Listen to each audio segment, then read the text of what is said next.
Hello mga friend, magandang umaga sa inyong lahat at andito tayo sa ating mini garden. Ayan, kung mapapansin ninyo, andito tayo sa harap at itong mga halaman na ipinapakita ko sa inyo ay ang mga tanim kong insulin plant. Ayan, malago siya mga friend at gusto kong ibahagi sa inyo o i-share sa inyo kung mahilig kayo sa halaman na insulin plant, kung paano ito mapaparami.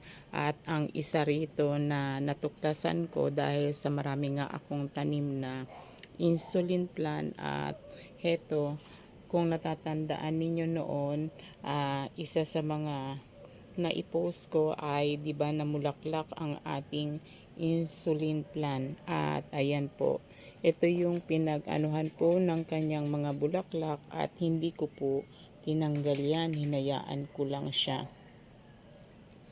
At doon sa pinag-anuhan ng kanyang bulaklak ay ito po, ayan, may panibago pong tumubo na insulin plant. Ayan, kung ituturing natin, yan ay ang baby. Ayan, ipopokus ko mga friend. Ayan po ang baby ng insulin plant na tumubo sa tabi ng kanyang yung pinagbulaklakan.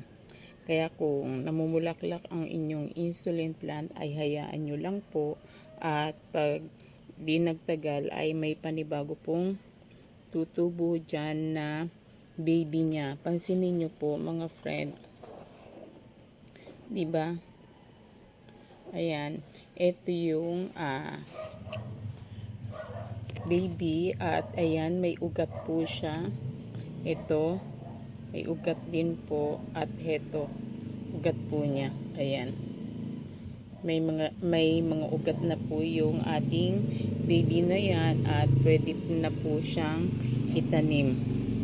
Ayan, tanggalin po natin mga friend, may maingay na motor dumaan. Ayan, ito na yung baby ng ating insulin plant at yan, ito ay pwede na nating itanim para sa panibagong halaman. Ayan, diba? Ayan, ito mahaba na yung kanyang ugat na ito mga friend. Ayan, pwede nyo nang itanim yan, yung mga ganyan. At sigurado ako at yan ay mabubuhay at maganda ang pagtubo kasi may ugat na po siya. Ayan po. Ayan lang po mga friend, hanggang sa muli, lagi po kayo mag-iingat. Ito po si Ate Lek. Salamat po.